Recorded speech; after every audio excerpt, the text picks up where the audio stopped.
Okay. I mean, 14 years into the show, I still don't have like a real intro, so it's just like every show starts with, all right, another one. Yeah. Welcome back, everybody. Outside the Cinema, your weekly source for cult movie discussion. Your hosts, Bill and Chris, are here. Hello, Chris. Hi. How are you? Doing fine. Yeah. You doing fine? Yeah. I'm doing. Yeah. You know what? Yeah. Fine's about right. I'll say yeah. Because we have the whole Massachusetts and Northeast, well, but maybe more New England thing where, like, I had my ACs on less than a week ago, and then I got up this morning and it was 52 degrees in my house. Yep. I just don't understand how we can't. No, and it's not like there's going to be a day where it's going to go back up if you look ahead. No, like, we'll be lucky to hit usually 72 now at this point. You get that one day where it goes into the 40s, and then it never goes back above 70 again. Yeah, it says we have a 75 coming up on Friday, we'll but see. that's in between a 69 and a 57. Yeah. So we'll see about that, man. But it's unbelievable. It's like it was like sweaty AC, sleeping with the ACs on, and then all of a sudden it was like, oh shit, it is fucking cold. Yeah. Unbelievable. Yeah, the funniest thing to me is that, like, I was thinking about this the other day. I'm laying in bed and the fan's on and the window's open and it dropped. And, you know, under a quilt or comforter or whatever, it's not so bad. But I was thinking, all right, I'm a little bit cold, but in the summer when it's 90, 45, 50 degrees is nice. Yep. And it's not nice right now. Yeah, but now fast forward to beginning of March, 50 degrees, you're going to be wearing fucking shorts. Yeah, it's all about conditioning, isn't it? It really is. And in New England especially, it's just fucking annoying. Like, we have 4 seasons here. But, like, 2 of them last for most of the year. And then you get 15 minutes of autumn, which is easily the best 15 minutes of the year. 15 minutes of... No, you don't even get 15 minutes of spring. You get maybe, like, 8 minutes of spring. Well, we get the shitty part of spring with all the cold weather and rain. Yeah, we just call that winter. Oh, okay. Fair, right? If it's rain, I call it spring unless it's January. Seriously, right? Oh, man. But, yeah, I guess spooky season started. Oh, yeah. Man, I love it, but I hate it. I love it, but I hate it. Everybody on the planet's like, hey, let's go to Salem. And I'm like, hey, die. How about you don't? How about you stop ruining all my friends' days, please? Because I have friends that work and live in Salem, and they hate you. Just know that if you're a tourist and you're coming to Salem for Halloween for spooky season, the people of Salem don't like you. No, but the business owners do. No, the business owners don't like the people either. They just put up with it because of the money that they make. Okay. I know some of those business owners. And they say, yes, the money that I make in the month of October will pay my bills for the year. But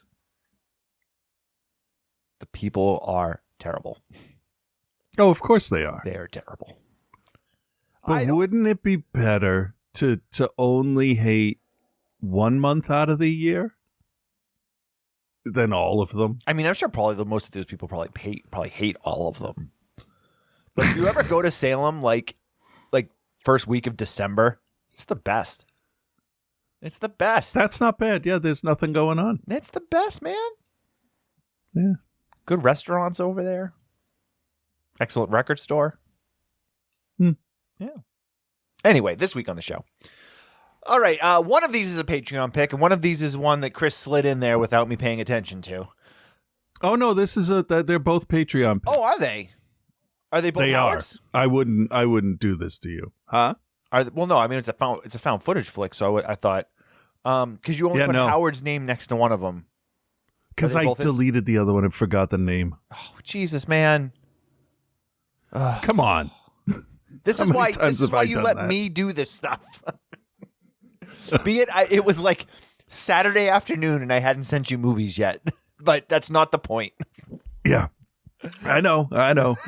It's not the point. I know. I'm slacking because I lost the name that you have a list of. Yeah, but we have a shared list. So Chris and I have entered the 19th century, and we have a shared list on Apple Notes. That way, both of us can just, as Patreon picks come in, we add them to the list, and then we have a spot for the upcoming show and like what's. And giving Chris access to it apparently was not a good idea. Hey, it was once. Come on. It's fair. All right. Well, if you are a Patreon supporter, thank you so much for taking care of the show. Chris couldn't be bothered to remember what your name is, though. And you suggested record. I'm pretty sure that after the review, they're going to be like, yeah, I didn't pick that movie. Record of Sweet Murder. Which I'd never heard of it. I'd never heard of it either. It's a Korean-Japanese release from the director of... he directed, probably best known as the director of Slipmouth Woman, but he also directed Teki Teki 1 and 2. He directed Norai. He directed a whole bunch of those kind of like lower level found footage pseudo documentary Asian horror flicks. And we'll get into it because I actually really like some of this guy's stuff. And then some of it like is not nearly as good because like he directed Grotesque 2, which was the film that a lot of people know about because it was the first film to be banned by the BBC in since the Video Nasty days. And it's fucking terrible. Well, I mean, I guess that's par for the course, but we'll get into it. So, Record of a Sweet Murder available on Tubi in the United States, and then Howard's pick was the 1983 supernatural slogger Superstition. Yes, which I found has 8 different release dates. So whichever number you go with, I'm going to go with. Yeah, 82, 83, somewhere in there. Early in the 80s horror cycle. Something I'd never seen. I was not familiar with it. I vaguely remembered seeing the art in different VHS art in some stores and stuff, but I had never seen it. So the title was never enough to grab me. Yeah, very basic title for a very basic movie. Sorry not to spoil the review. So yeah, Superstition and Record of Sweet Murder. We are getting our way through these Patreon picks. We still have a couple left to go, but we've got patrons that are part of the Patreon that have not suggested anything. So if you have not suggested us a film, or if you have not reached out to have us cover something or do a list or something, please go on to Patreon, jump on the messages there, send it to us. If you're not a member already and you're enjoying the show and you want to suggest some stuff, sign up. Patreon.com/outside the cinema. We'll cater a show to your suggestions. We'll cover the movies you want us to cover. If you want us to go back old school and do a list segment for you, we can do that. Hell, if you want to come on the show, you got to be available on Monday afternoons, but you can definitely come on the show with us if you like. And we'd love to have you. But patreon.com/outside the cinema, for as little as $5 a month, you can get all hooked up there. You get the shows early on Monday or Tuesday afternoons, as opposed to waiting till Thursday or Friday when they're released. You get the full access to the show archives, get all the exclusive content that we release there. And now I know we haven't really released a lot of exclusive content there recently. I've just been I've been busy. Sorry, guys. I mean, I'm busy doing the good Lord's work. I don't know what that means. Making I'm working touching children? No, that's the bad Lord. No, that's the Jesus guy. I've seen his guys in the Vatican. That's the bad Lord. Covering it up. Sorry. It's all good. No, but so I mean, I've been busy with Don't Forget to Leave. We're actually really making progress on that now, and we got about our 40 minute early assembly cut, so that's pretty good. We're getting there. First of 3 segments that we're putting together for it, so that'll be hopefully available later this year. You listen to the show, you keeping up with it. And The Woodsman is playing all over the place, man. We played a couple places last week. We got The Woodsman coming up in October. I should probably just get it up here in front of me. Hold on one second. Oh, that's a picture of what is that? What do you call that? Raccoon. That's what it's called. Okay. Sorry. Sorry. I'm having one of those weeks, man, where I'm just kind of like, yeah, it's all going to happen. All right, so the big one for you guys is Sunday, October 23rd at the Central Cinema as part of the Knoxville Horror Film Festival. There's 2 film festivals that I will always tell people are worth your time and worth your effort to make if you can get to them. One of them is the Shawn O'Shea Film Festival, which we talked about last week, and the other is the Knoxville Horror Film Festival, which is hands down the greatest like film festival experience I've had that I've traveled to. Obviously, local festivals are kind of a different beast because you know a lot more people, but the people in Knoxville, unbelievable people. And we are playing on Sunday, October 23rd in what is just a fucking killer day of content. Noon, The Leech, which is Eric Penikoff's new flick, is playing. It's also a Christmas-style horror film. Eric did Sadistic Intentions a few years ago, which is one of my favorite films of the last 10 years. Super excited about that. We are the opening short film for Joe Bagos' new flick, who did VFW a couple years ago, which was huge. Christmas, Bloody Christmas. So you got The Leech. The Woodsman is right between that and Christmas, Bloody Christmas. And then Kids vs. Aliens is after that. I don't know if you guys have seen the preview for Kids vs. Aliens yet, but that looks fucking dope as fuck too. Something in the Dirt, and then they're going to have their yearly award ceremony. And then the festival closes out that night with Brian Usna's Society. So, a pretty sick fucking day of films to watch. So let's see. Yeah, we were in the Foggy Isle. That's Something in the Dirt is Moorhead and Benson's new one, right? Yeah. Oh, yeah, it is. Yeah, it is. Yeah. So yeah, we're on a hell of a day there. Yeah, I'm really interested in that one. I will not be there this year. It's the one festival that I was like, if Kyle and I can try to travel to get to, we were going to. It just, I mean, the month of October is just so tough. Yeah. It's just so tough.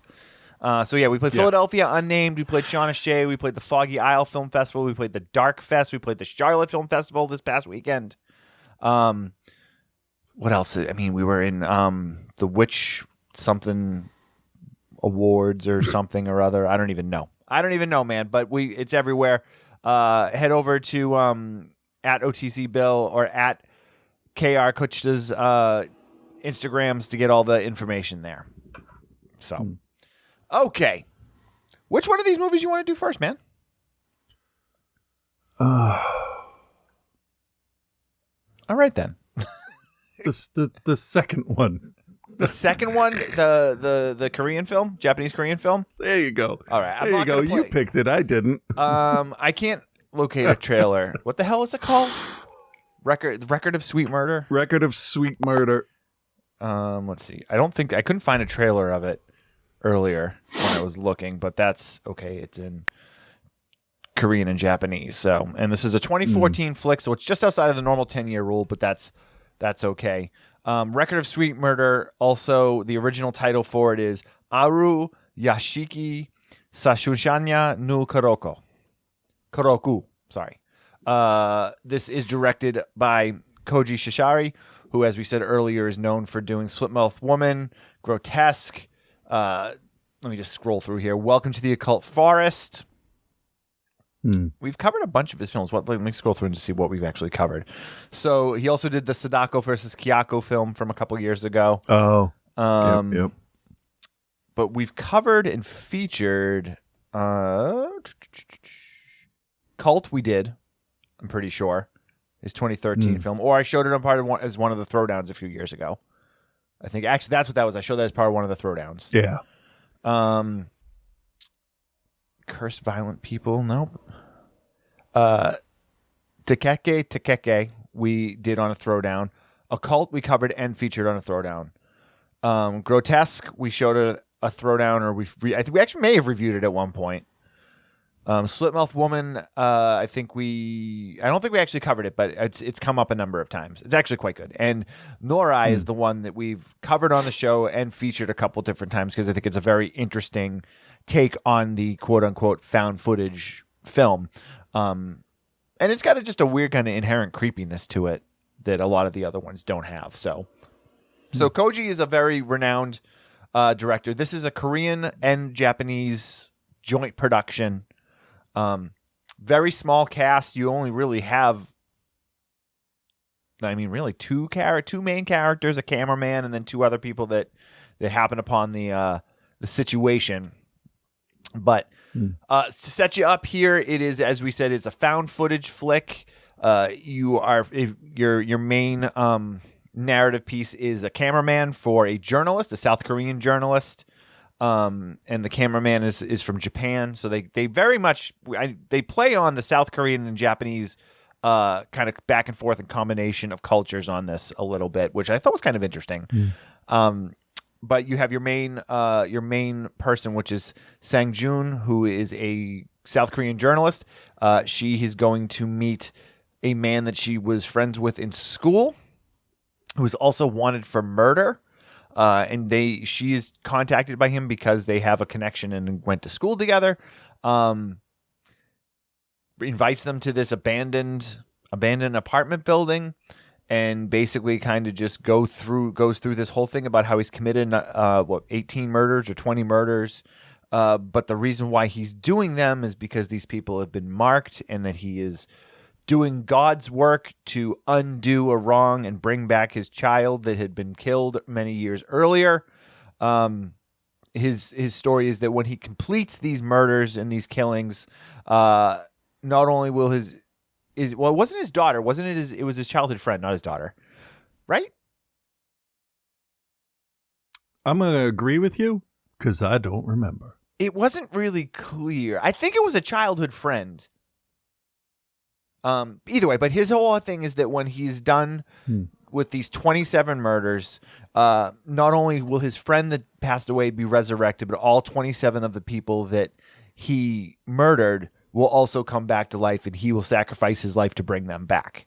It's kind of convoluted. It's not exactly explained real clearly, but that's kind of what they're going for. So you basically just have this journalist there to film everything, and he wants it filmed because he knows that no one is going to believe him, and he doesn't want to be looked at as a psychopath. He's looking at himself as a martyr in some way, shape, or form to bring these people back. Yeah. Yeah. Cool. Yeah. So with all of that, yeah, nothing fucking happens. Through no, it's a bunch of yelling. Of it. 95%. I mean, they're going for a one take found footage movie, which is admirable. Yep. But if the story sucks, it doesn't matter. And that is something I find with a large number, not that there's a large amount of films that do the one take thing, but there are a large chunk out there that do. And again, this is just like any other one take film. It's not actually one take, but, in order to be able to use the long take method, you usually will have long stretches of needless dialogue or just things that allow the camera to kind of just be set in one spot so that you don't necessarily have to do a whole lot with it. And this film really, really suffers from that trope of long, extended, needless dialogue, without actually explaining it. I think that's the thing that frustrated me the most about this was that you get, I don't know, 45 minutes into this movie, and we don't even really know why he's like doing the things that he's doing. We get a couple of little things, and they do eventually explain it, and it kind of plays itself out. But by then, I didn't care. So, it feels like someone wanted to write a Lovecraft story about forbidden knowledge and dark magic and stuff like that, and just didn't have the fundamentals down of why the madness, first shows itself in the guy. And like, he's just manic. He's not, I have information that no one else has, which is what he does. I know the truth, and I need to convince people, and I have to finish, and I want you to be a part of it to record. Like, he was just batshit crazy from the beginning, just violent and unpredictable, and like, no, I don't believe you. You look like you're having a really bad episode right now. It was very off-putting. Yeah. I mean, overall, I think this is, I mean, as a basic idea, I'm on board. I like it. I'm like, okay, great. Yeah. The issue is that they take so long to really have anything happen or have anything change or, like move the story. It just, it's really frustrating. They eventually, bring another couple into this, which made it more interesting, but then they didn't really they hinted at some stuff with the two of them. So basically what happens is he tells the two of them the stories of how, he's murdered these people, but this is what's going to happen. He's not a psychopath. He has a reason. God has spoken to him. He's going to do this to bring these other people back. Know that I'm not the bad guy. It seems that way, but know that this is going to be, this is going to all work out and be okay. Yeah, and I think movies are better off when they show you not through the character that says, I'm not the bad guy, when they show you through different avenues that, in fact, he was right. And you know that, so then you're watching the disbelief of the normal real-world characters, and you're like, oh, you're in for a surprise. Right. Here, it was just like, yeah, just kill him and get it over with. Yeah. So he's having these discussions with the two of them in this abandoned apartment building, and nothing. He kills two people that were there that he had already kidnapped. Yep. They try to tell him not to do it. And this is again running into one of the tropes with the found footage film that bugs me. Of there's a lot of opportunities for these two to really stop him. Yeah. And put an end to this. All you have to do is put down the camera and you can end this. But especially when it was 4 against 1. Right, exactly. And even before that point, like, you know what? You take the camera off your shoulder and you hit him over the head with it. Yeah. Even if you threw the camera at him, it would be enough of a, what the fuck is happening? Yeah. For you to get in there. Right. At no point did they really truly try to get away. And then even end up helping him to a point later on. And then the movie takes a turn in the third act that makes me hate it. And it is? Oh, I thought we could lead up to that. Oh, okay. Well, give a little tease. A little tease. I mean, so basically he explains all this stuff to them. They don't believe him because he's a stark raving mad murderer. He kills these two people. He puts them into a chokehold and cuts off the blood flow and kills them that way. So he's not like that. And the thing too is like everyone is all bloodied up and like, but then he like puts them to death easily, like quietly. And I'm like, well, you already like went there. Yeah. So you're not like doing anyone any favors. No. So no. There's a point where because there's the psychological torture well ahead of that. Yeah. So there's a point where these two young Japanese couple that are on their honeymoon are in the abandoned building, and you hear them talking about how they were in the they wanted to check it out, and the girl's like, no, we should leave. And so then they come into the room where they are and basically jump the two of them, tie them up, and then he's going to murder the two of them as part of this ritual that he has. But they now mention this thing about being marked, which I don't even think we had heard to that point. Nope. And he realizes that these two are not marked. So rather than like just kill them or, let them go or whatever, because if he's not really a psychopath, like he shouldn't want to kill them. They go through this. Right. He should be like an anti-hero, like a Venom. Like, oh, you're not Spider-Man. Get out of here. Right. So there's this point where like he then, rather than just, let them go or like, knock them unconscious and then they leave or like all of these things when he keeps talking, because he keeps talking about how he's not the bad guy. But then goes through this... Which is something a bad guy says. Right, usually. But then goes through this process of essentially torturing the two of them. He ends up raping the girl. There's where the movie got an F from. Yes. Spoiler. So why don't you explain to our listeners kind of where it goes from the point here? Well, they kind of goad him into it, which is strange. It's the boyfriend, the Japanese couple, right? Yep. That's who it was. Yep. And the boyfriend is kind of excited about it. There's no kind of. He turns to the cameraman and says, "Yeah, we have a fantasy of this, and it's coming true." Yeah, that's not. And then he sees it happen, and he's like, "Yeah, no, that wasn't cool."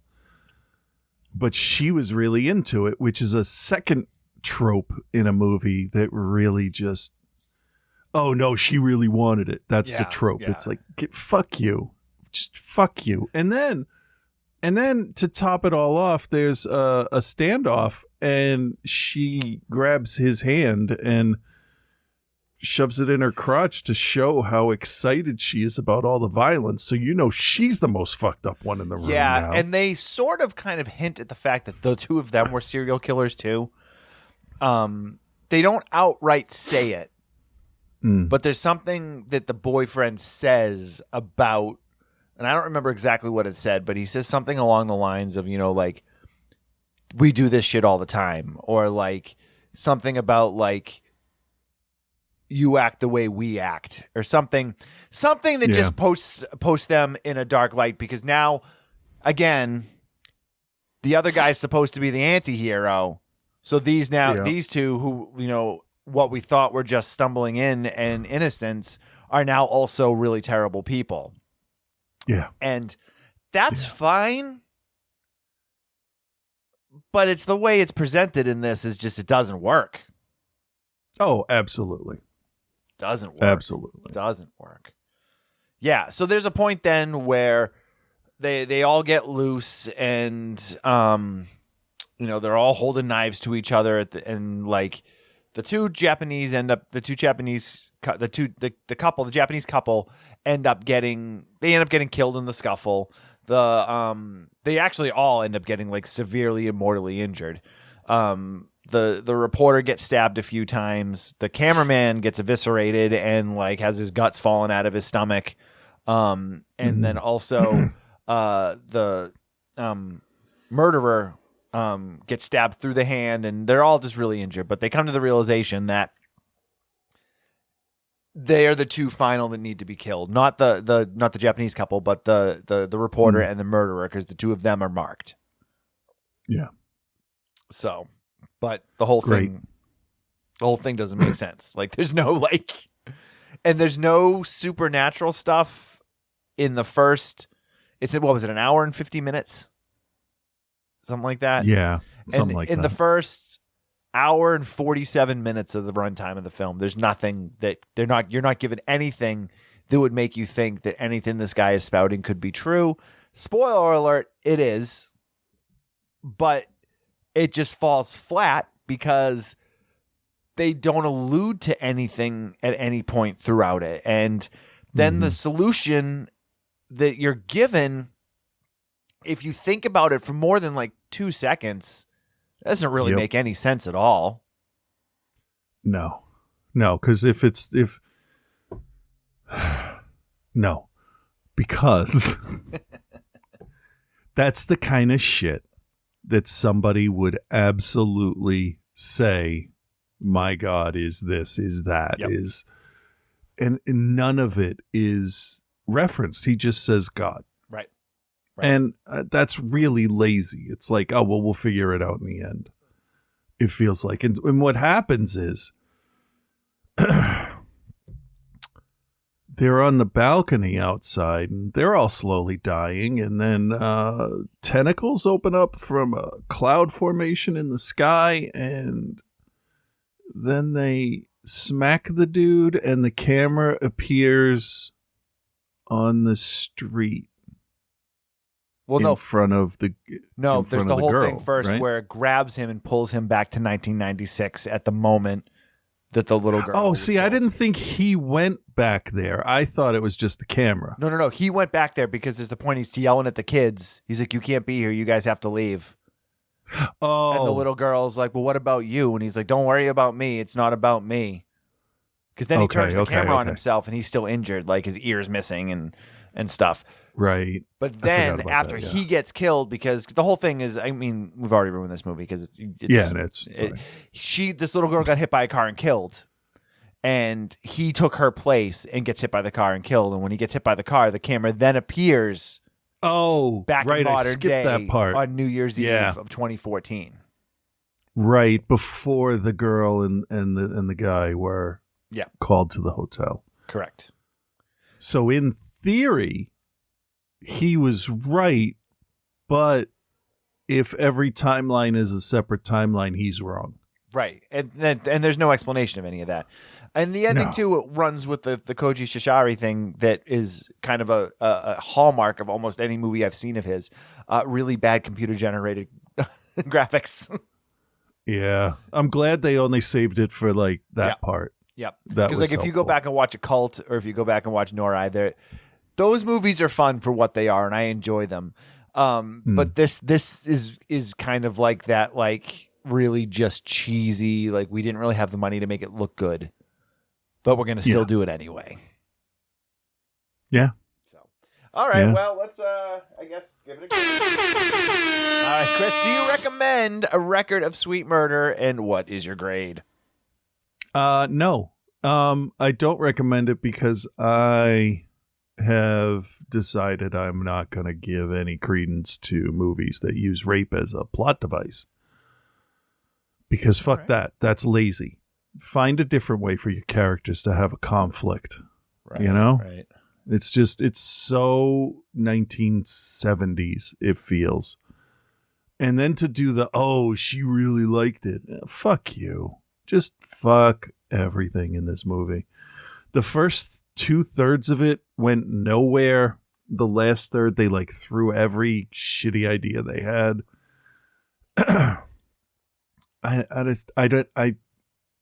I don't care about this at all. I'm never going to watch it again. It's not even going to come up as a worst movie because it's not. First of all, it's not the worst movie. Mm-mm. It's just got a bunch of really shitty old ideas in it. Yeah. That I think we've moved past.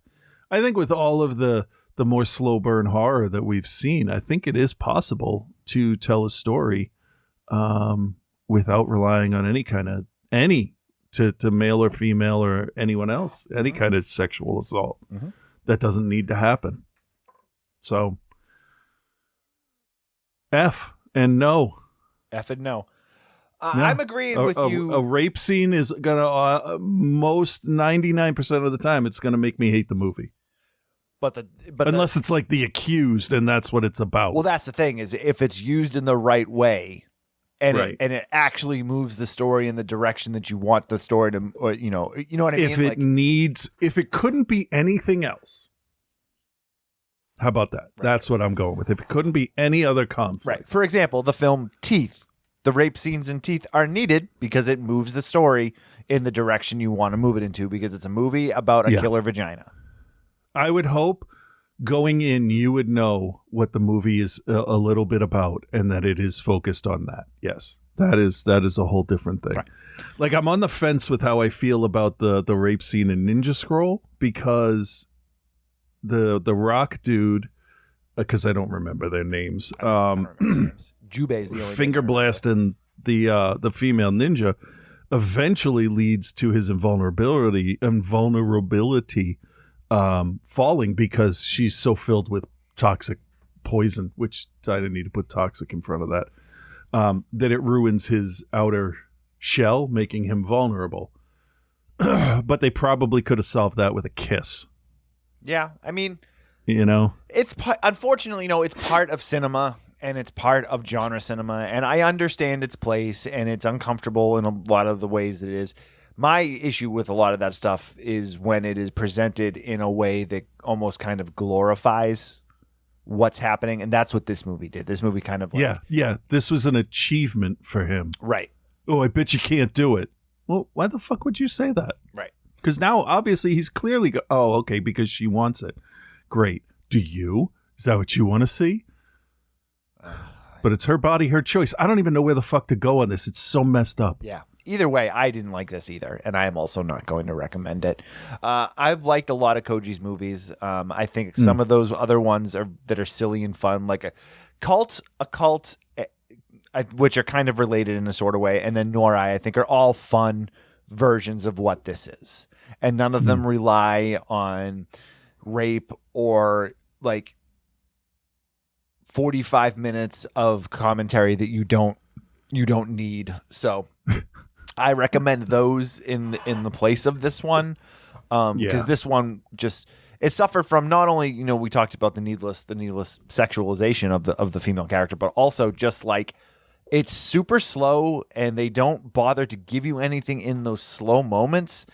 You know, we've talked a lot recently about, you know, the different, you know, slow burn horror movies that have come out, and there's so many easy ways to do that and make it interesting and give you enough without spoiling everything right off the bat. This didn't give you anything to keep you interested in what was going to happen. So even when you get the reveal that everything was true, I didn't care because it didn't do anything for me because there was nothing at stake for me as I was watching it. Yeah. Let me sidetrack here for a second. I watched this movie out of the blue called The Great and Terrible Day of the Lord. Okay. It's a 2020 release. Let me just go back a page here. Directed by Jared J. Mason and Clark Runciman. It's the first feature that he's done, but it's about, let me just get the synopsis here. Let's see. For their first romantic getaway as a couple, Gabby and Michael take a trip to a remote upscale cabin in the mountains. The first night takes a terrifying turn when Michael slips into an alternate persona that claims to be God, speaking through Michael's body. He delivers the message that Gabby will die before the end of the trip and is destined for hell unless she will believe what Michael says is true, repent, and worship him. Is Michael a manipulative psychopath intent on gaslighting her? Is he mentally ill? Or could the impossible really be happening? A direct experience with her creator offering one last lifeline out of an unthinkable eternity. Okay. It's a talking movie, but I'm going to be honest and say it's got some really, really good arguments for why God exists. Okay. A couple of times I'm like, if somebody had told me that might have worked on me. It's a much better movie about you're going to die. There's a God that's telling someone things. So it's I don't know if I unfairly compared it in my head, but it definitely reminded me that it was a better version. Yeah. I was just really impressed. It's almost like a recruitment video for religion, the way like he explains his stuff. I was very impressed with the writing in it. This one, no. Oh, my God says I have to do this. Well, your God's a dick. Shut up. So yeah, to conclude, I do not recommend it. I'm not going to fail it. I'm going to give it I'll give it a D-. I'll give it as low as I can without actually failing it. As to whether this would show up on my worst of the year, it potentially, I don't know. We'll see. I mean, we've watched some garbage this year, so. That is true. Yeah. But yeah, so there you have it. Next up, 1982 Superstition. Here's a trailer. All those stories about murders and ghosts. It's haunted, they say. I'm scared.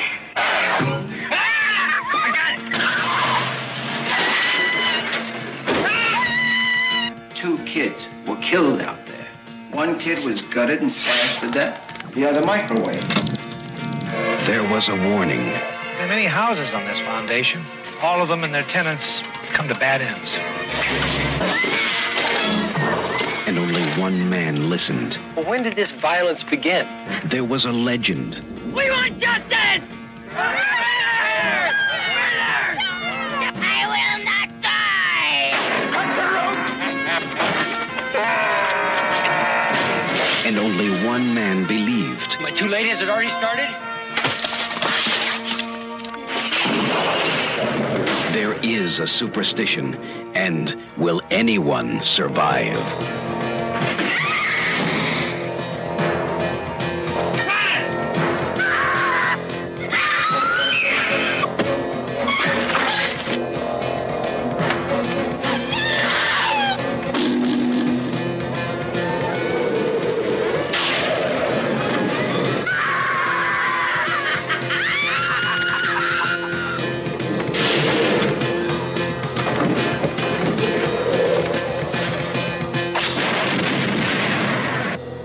Superstition. The victims who died were the lucky ones. Superstition. Yeah. Yeah, they were the lucky ones because they didn't have to watch the movie. I know. Oh, Superstition, also known under the title The Witch, among others.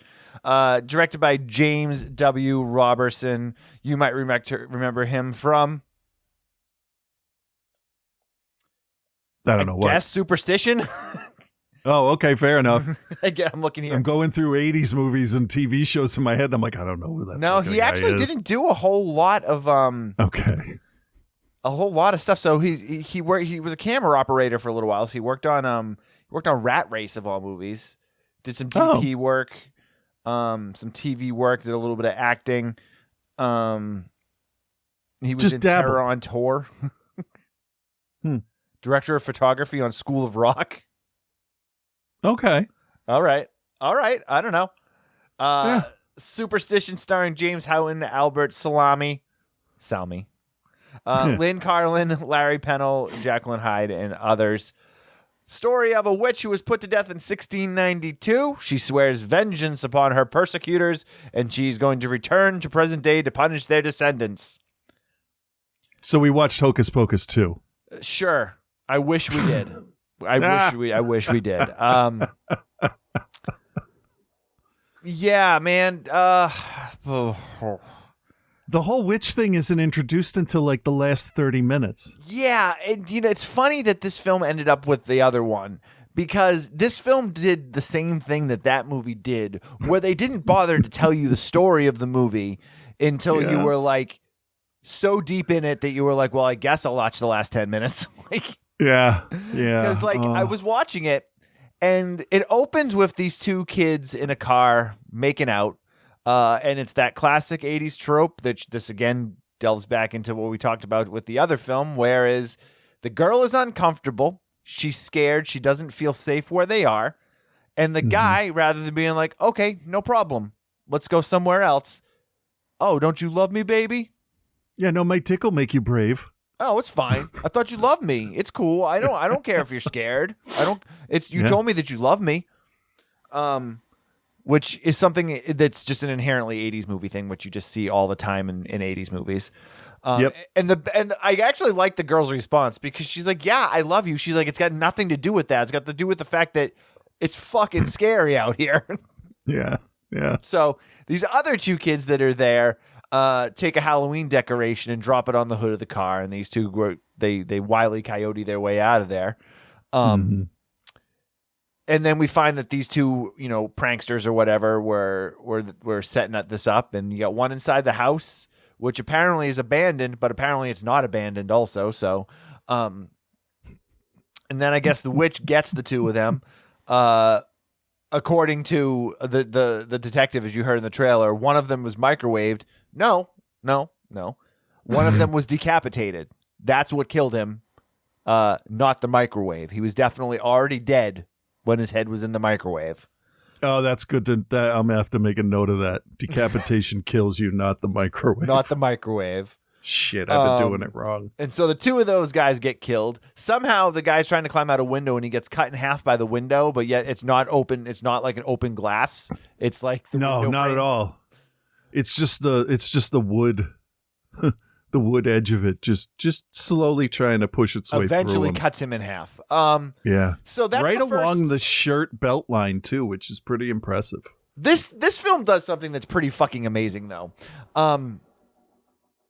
It's an hour and 21 minutes, and that scene that we're talking about, which really doesn't have anything to do with the rest of the movie other than to let you know there's some sort of presence in this house, takes up the first 15 minutes of the runtime. So Yeah. of the hour and 21 minutes, 15, well, maybe not 15, we'll say 13 minutes. The first 13 minutes of that 121 is taken up with characters that don't have anything to do with the rest of the movie, other than the presence in the house. And it still manages to be one of the longest movies I've watched all year. It did seem ridiculously long. Oh my God, man. So it's a church. The church owns the house. We have a new minister guy that's in there. We have a new minister. We have a young priest, and we have an old priest. Didn't we watch something like this not that long ago? Called The Exorcist. No, it was something. It was the worst movie I'd ever seen. What was it that we watched a short while ago? I couldn't tell you. I don't remember offhand. All right, I'll figure it out and tell you where's my phone. So they're I don't know, like figuring out the books and the bills for the house for the church, and the young guy is like the cool hip priest, wears jeans with his priest collar. And then what has got to be the worst cop ever? Just this dude comes in and he's like, "Hey, listen, like, Father. Oh, you're the new guy? Pff, you won't last long." And then they're like, "So anyway, the church owns this house and this land, and a couple kids got killed up there." And then rather than being like, "Hey, it's a murder investigation, we need to figure out who killed these kids," he's just like, "That place is a cesspool. The kids just go up there to make out. And there's a pond there, and the kids go skinny dipping in the pond." And I'm like, two kids were murdered. Like that should be the focus. So he's like essentially like yelling at the two priests to be like, "Hey, do something about this." And they're like, "Okay, I guess we'll do something about it." So they go to visit the place, and then there's this weird thing about like all these people that live there. But yet, when we're introduced to the house at the beginning, it is very obviously nobody there. Like, and then there's like another house or something that the old lady lives in, and she's got a son that's got mental issues. And then there's these people that are just like weed whacking the front of the house for no reason. And then they're like, "Oh, the new reverend's coming, and he's gonna live here with his family." Yeah. What? Okay, all right. It's like the last movie. They invite him to an abandoned apartment complex, but he knows that this Japanese couple is coming back. It's abandoned. How do you know? Yeah. Weird. It's all very weird. Things. I think the movie I was thinking of was Things, where people sit around and talk a lot and do nothing. Yeah. So they start fixing the house up, I guess. Even though supposedly there's people that are living there. But yet we never see any of the people other than the old woman and the mentally challenged son, who they say keeps like stealing things and giving offerings to his mistress. Okay. But wasn't she imaginary? Is that what? They thought she was imaginary, but it's obviously the witch. But you wouldn't know that because they don't tell you about the witch until 55 minutes into the hour and 21 minute runtime. So they are like, "I know he killed those kids." And it's like, well, okay, arrest him then. Right. They never arrest the guy, but yet they're blaming him. And then the cops are like staking out outside, and then the witch eventually gets the other cop because Sergeant Cranky Pants is like, go follow the kid. And so he follows the kid down to the lake, and then he goes and looks in the lake, and then Jason Voorhees did it where like these two hands came up and grabbed him and pulled him into the water.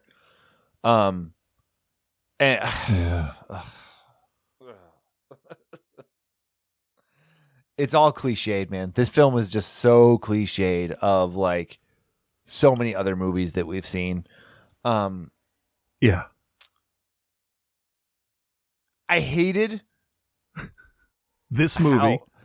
Mostly. But I really hated how they just kind of kept like not doing anything through the whole film. And then when eventually the young priest figures out that like something's going on and he needs to figure out what's happening. He talks to the old woman who seems to know a little bit, but she's like, "Oh, you got to go to the old church and get the old books to figure out what's going on." And then we get like 15 minutes of flashback scenes of the witch. Who they murder in the strange, like they sacrifice this witch in the strangest way possible. Every time I've ever seen a witch sacrifice, they burn them at the stake. So this girl, what they do is they tie her to like a telephone pole and then take the telephone pole out to the edge of the pond and then knock over the telephone pole into the pond and drown her. All right. Yeah. And then the house burns down because he curses them. Yeah. Oh, that was the church, right? The church was burning. Sure. I remember that because I'm like, that's a pretty big church. It's got a whole lot of space. Yeah. And then the old priest gets killed in the house by accident. This guy's they're working on the house, so a guy's got a saw and he's cutting a table. And then the saw blade in a way that just could not happen because it's a table saw, so it's got a edge on it. So the blade flies off of the end of it in a direct line against all gravity, which I'll suspend for a minute because there's a witch in the house. That's fine. Sure. And plunges itself into the chest of the old priest. But at no point when the blade hits his body does the blade slow down, and it spins, and because they show it spinning as it digs into his chest. Also, it's a different color saw blade than we saw in the saw originally, and it saws its way all the way through his chest and out his back and falls on the floor. Yeah. That was the witch's Gigan attack. Sure. Get over here! Like I'm just like, no, it's. So they eventually find the story of the witch cursing the place. The new reverend is moved in with his two hot daughters, which they almost start to explore, but they don't, because she's then swimming in the pond where like multiple people have been killed over the years. Yeah. And it just all kind of just happens. Everything in this movie just happens. Yeah. There was a bunch of arguing about draining the pool, like at the pond. I mean, it's like, just fucking do something. Could we just do something? Yeah, and so the family's got the two daughters. They got a younger son, and apparently the son has been kept in the dark about how life works because he's like, "Hey, we got a pool." That's not a pool, son. That's not a pool. Not a pool. But they do kill the kid, which is something that you don't see very often from films of this time period. So it had that, but this has got that like early 80s Amityville horror, the first couple Friday the 13th. It's got that very kind of like specific feel to it. And they try really hard to like make it feel like it's stylish, but it just doesn't work. It's just very plain in the way that they're trying to make it stylish, if that makes any sense. Yeah. What else am I missing? I don't feel like there's any. The film is just like there's nothing. Like, the cinematography's boring. The score is boring. Yeah, I'm curious as to why Howard suggested this, because I'm thinking maybe he suggested it because it's a film this time that we haven't covered, and also is one that's was kind of lost for a while. It wasn't, and it's really not that available right now either.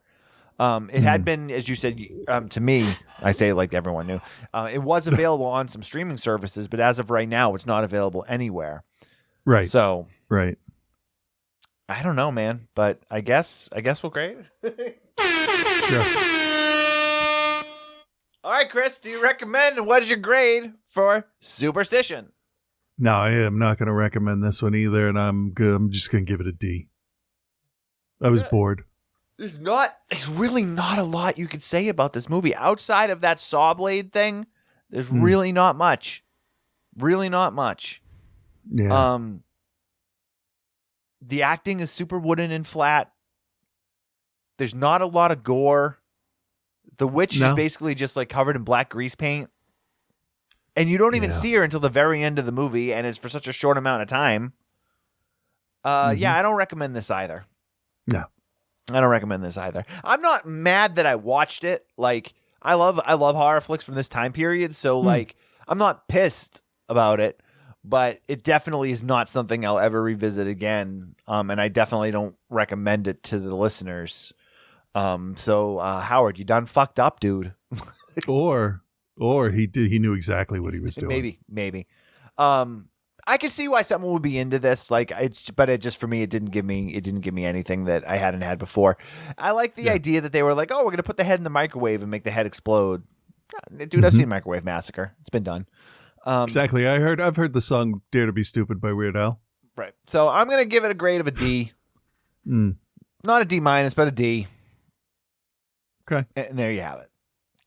All right. Cool. I guess. So Joe, our good friend, is on the Final Destination, which is the 4th in the series, right? I don't know. All right, then. Well, we'll just play it and see what happens. Yeah. Well, hello, Bill. Hello, Chris. And hello, OTC Nation. It's your boy Joe here. And this week, Bill took me from the fairgrounds to the racetrack because he made me watch the Final Destination. Well, someone's pants are on fire because I clearly see Final Destination 5 right there next to this in the listings on HBO Max. Worse yet, it wasn't like this was the Final Destination, like the final destination, and then like years and years later, someone had like a brilliant flash of an idea for a 5th movie, and it was so good that they just had to make it. No, there was like barely 2 years difference between this one and Part 5. Not to mention, I just looked at the wiki, and there's an untitled 6th film in the works. Now, despite my tone here, I'm actually fine with it because A, I have no power to hold them to the standard of if you're going to call your thing the final thing, make it the final fucking thing. And B, the world has bigger problems. I do, however, think that the blame lies mostly with the granddaddies of these films.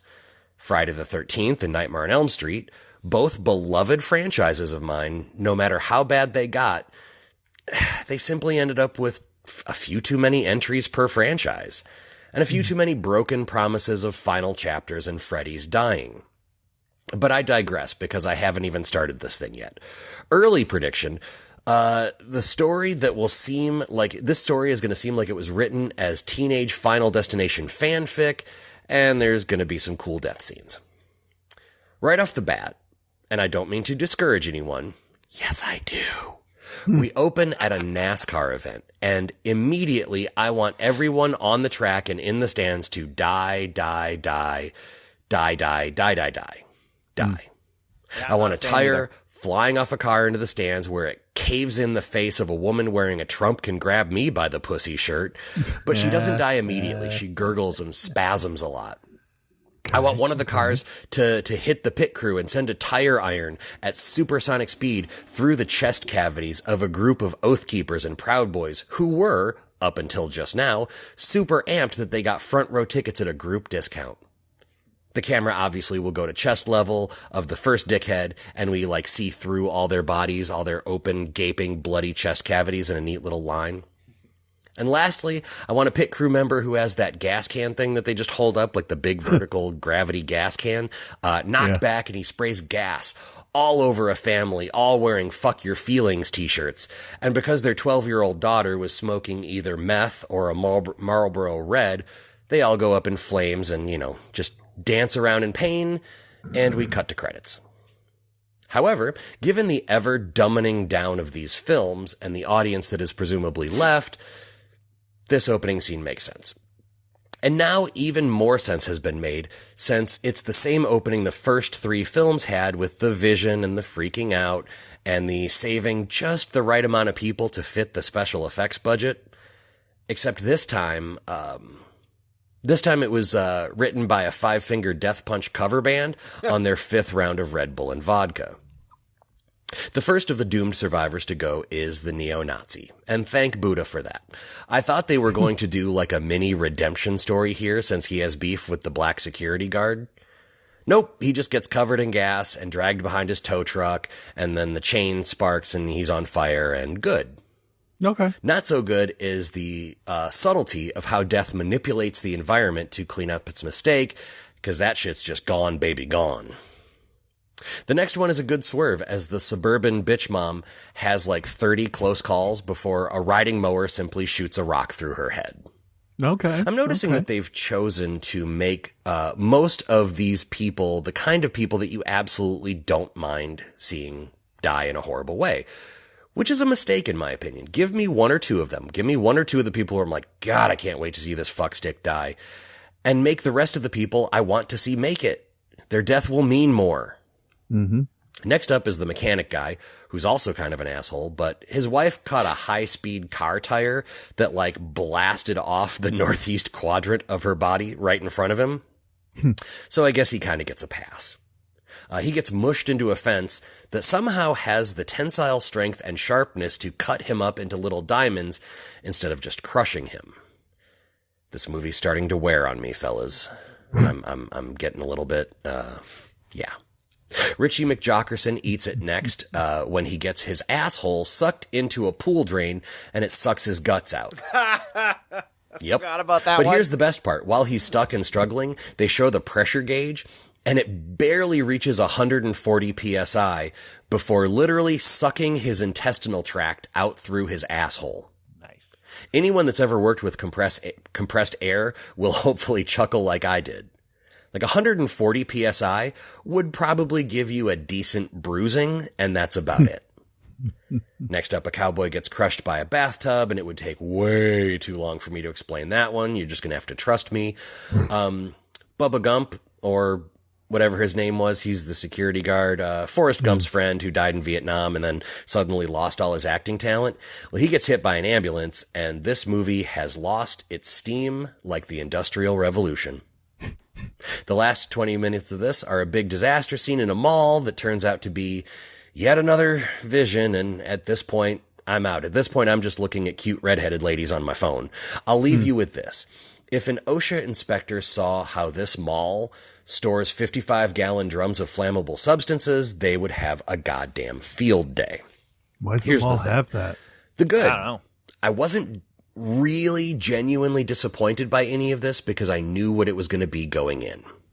The bad. Whew. The CGI is one step better than Sharknado. The story is thinner than a pair of dollar store socks. The acting is weaker than an 80-year-old asthmatic. I'm sure the people who like to proudly state that they're stupid loved this thing, and that's fine. They need something to watch too. I didn't really. The Final Destination, or I should say the not really Final Destination, gets a C-, and I'll be back next week with the actual final, for now, Destination 5. Ah, fuck, I got a headache now. Until then, be good, everyone. Yeah, I remember that being a pretty weak entry, if I'm not mistaken. So it is what it is, and I'm sure Scott's got something to say about it too, because I know he loves. So I mean, we've said this before, but Scott loves the Final Destination series, so I'm assuming he's going to keep going here with his review. So let's take a listen. Have you guys seen Things? Oh, you got to see Things. I see things every day. I and see stuff. Things every day too, and all of them are better than this.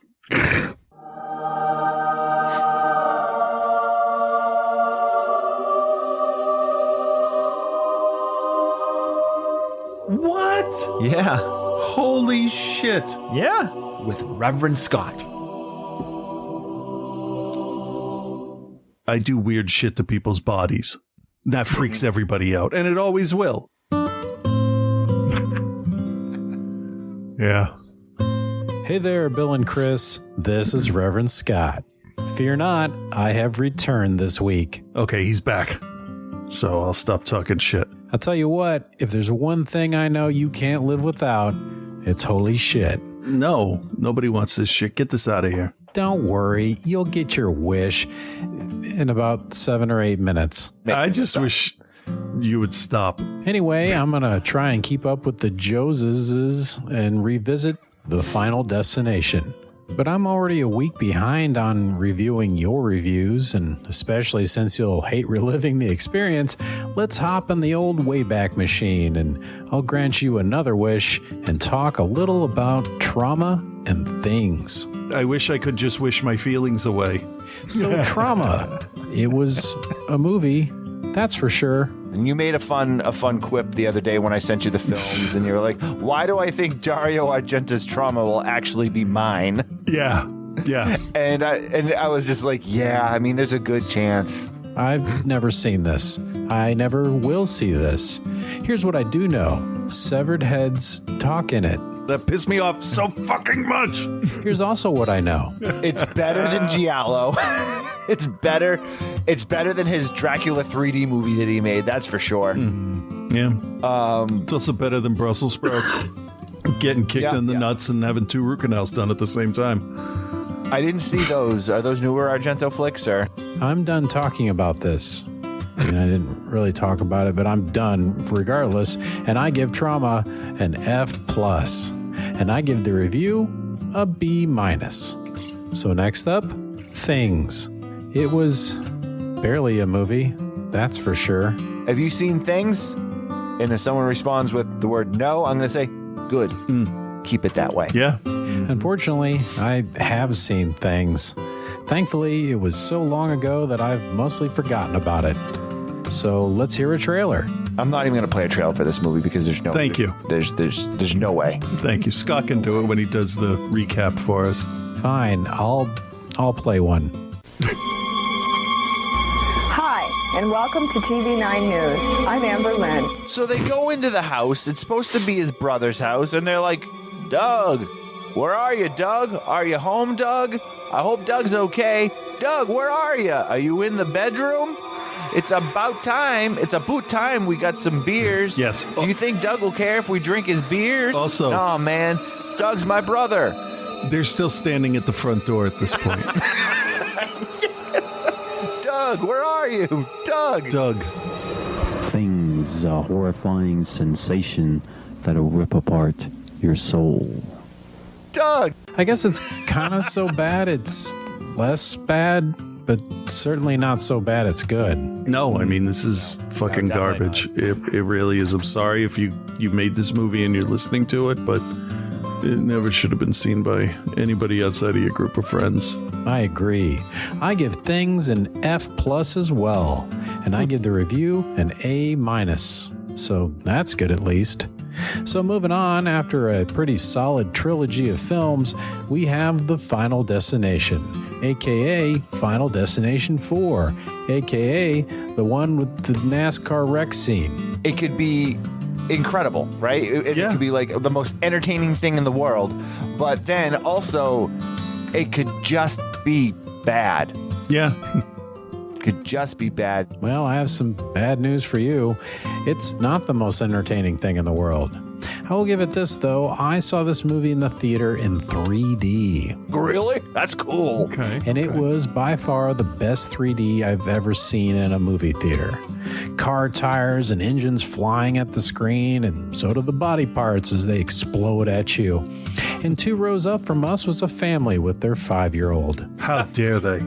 I know. What were they thinking? Right. Anyway, besides having amazing 3D, like the kind of 3D that makes your body physically flinch unconsciously as it reacts to things flying at you, this movie also had some gnarly deaths, like the kid being sucked into a pool drain ass first, which I know Chris hates that. Because it makes me feel gross. No, I agree 100%. But at the end of the day, This is real fucking bad. Yeah. the acting is rough at best. The story is uninspired at best, and especially compared to the previous entries. Maybe not so much 3, but at least 1 and 2. And if anyone tells you this is their favorite entry in the Final Destination series, they're lying. Which is real bad. Or they were that 5-year-old kid that I saw in the theater on opening weekend. Which is worse. I hope you learned all about the quote-unquote plot and characters from Joe, because I'm not going to bother. I give the Final Destination a D+. I only recommend it due to a few entertaining death scenes, a racist being killed, and it gets referenced in what I'm going to cover next time, Final Destination 5. But more on that after Joe covers it too. So make sure you tune in to Outside the Cinema next week when Chris is confused by me giving him a t-shirt he didn't expect to receive, but it's in his exact size. Oh, yeah, this fits. I see what he was doing.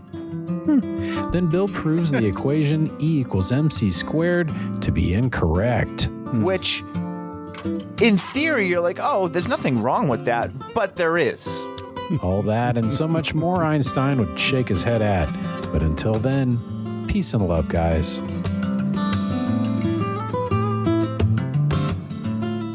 Holy shit with Reverend Scott. There's just a lot of stuff in this. There are a lot of ideas in this thing, and none of them really stick to the wall at all. Boogity boo! There we go. If that was the best 3D movie he's ever seen in a theater, like, did he see any other 3D movies? Has he ever seen a little film you might have heard of called Avatar? I don't know, huh? So, anyway, thanks for hanging out with us. As always, if you could join the Patreon, that'd be dope. Patreon.com/OutsideTheCinema. Follow us on Instagram at OTCBill and at Cthulhu. You can join our Facebook group. Just go to the groups section of Facebook and type in Outside the Cinema, and it'll show up. Yeah. Next week on the show, I don't know. We'll see. Sounds good. Anything else you want to add, Chris? No. All right, cool. Hey, everyone, have a good week. Talk to you soon. Bye. Bye-bye.